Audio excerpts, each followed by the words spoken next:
How do you tell the story of a man who shaped a nation, not through dates and timelines alone, but through the objects he carried, the documents he signed, and the lives he changed forever? I'm Dr. Ian Hunt. I'm Christina Shutt, and this is Lincoln, the Life and Legacy That Defined a Nation in 100 Objects. So one of the things that we wanted to do beyond simply celebrating the collections here was to celebrate the museum itself, which is coming up on its 20th year anniversary. And we decided that really the best way to approach that was to give people kind of a private VIP tour of the museum itself. So the book will take you through the various journeys, Journey 1 and Journey 2, and we needed to really connect the objects as they relate to the various stories being told within the museum. So that really helped to drive the objects and how we were selecting what we did.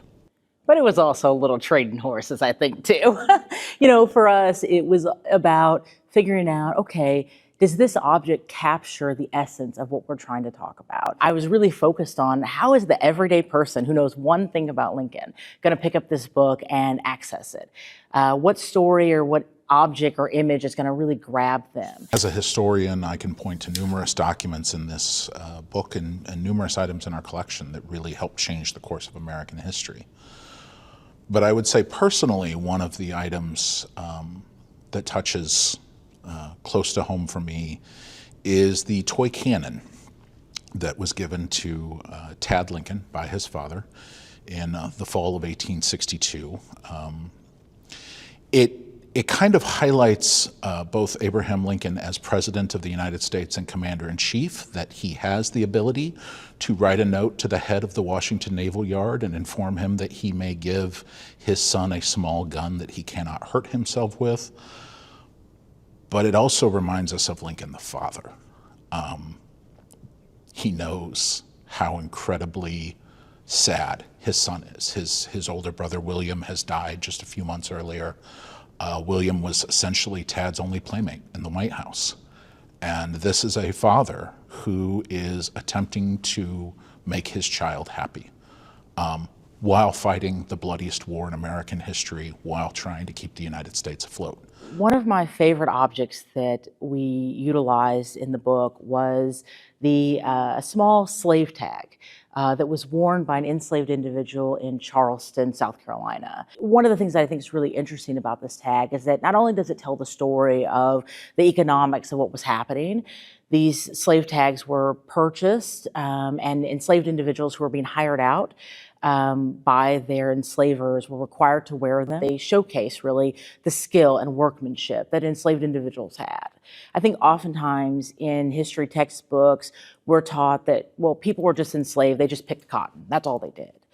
But to learn that these folks were porters, that they were people who were highly skilled laborers, and to think of an object of oppression, something that was meant to control and police their bodies, but also has the ability to tell us about who they were in terms of their skills. While some history books like to point out that Lincoln is completely driving the narrative, and in some respects he is being influenced by events going on around him. He's making decisions based on people that he's meeting and interactions that he's having. An interesting piece that we included in the book is the William Johnson note. William Johnson was an African-American man who actually accompanied the Lincolns to Washington, D.C. Lincoln tried to get him a job in the White House and was unsuccessful, would eventually get him a job in the Treasury Department, but continued to go back to William Johnson when he needed tasks done, personal things taken care of. And I think that when you look at that relationship, which is not often talked about in the history books, you can see why Lincoln believes it is so incredibly important to issue the Emancipation Proclamation and to push for the 13th Amendment, because Lincoln is having these interactions, these personal interactions with people. He's not doing this from afar. This is not just some obscure concept that the abolition of slavery needs to be done. He is talking to people.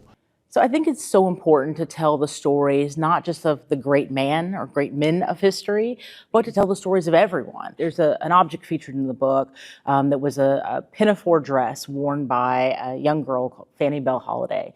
She likely made the dress with her mother. At least that's what the story that we were told.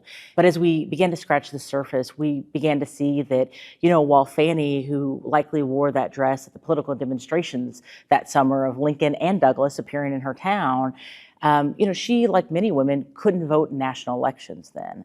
And one of the things that we learned is that Fannie lived long enough to actually see the first woman elected to be a governor of a state. As visitors walk through the exhibit gallery, they are going to get an opportunity to see items that they may have seen in the past, but also there are a number of items in the book that have never been included on display. They're going to be able to see these items up close and personal in a three-dimensional setting. They're going to get the backstory, of course, of how these items arrive here, their history and so on, but it's really going to give them a better perspective of how these items all fit within the grander story of Abraham Lincoln. Well, I think one of our kind of first concepts for the book actually was to do it thematically, thinking about Lincoln or Lincoln and all these different hats that he wears. And so the exhibit became this opportunity to kind of revisit that, because it's a much smaller square footage space than we have on the page. And so it became this opportunity to say, okay, how can we think about Lincoln the litigator, or Lincoln and fatherhood, and think about these objects in a different way than we did in the book. I really hope that this will give a better understanding of Abraham Lincoln, of the life and times that he lived in, of the extraordinary events that are taking place, and it will give people a better perspective of the people around him and how all of them came together to help shape history. I really hope that people walk away with a sense of our shared history, because we know that as people connect with history in meaningful ways, as they feel grounded in their own history, it gives them a sense of purpose for the future. I hope people will also see a really modern and fresh take on Lincoln, that Lincoln is still relevant for today's generation. There's a reason that we're still talking about the name Abraham Lincoln. Whether you're turning the pages or walking through the gallery, Lincoln, the life and legacy that defined a nation, invites you to step closer to the man, the mission, and the moments that forever changed America. You can purchase Lincoln, the life and legacy that defined a nation in 100 objects, available anywhere books are sold, on September 23rd. The exhibit, Lincoln, the Life and Legacy That Defined a Nation, opens September 26th and will run through April 2026 at the ALPLM in Springfield, Illinois.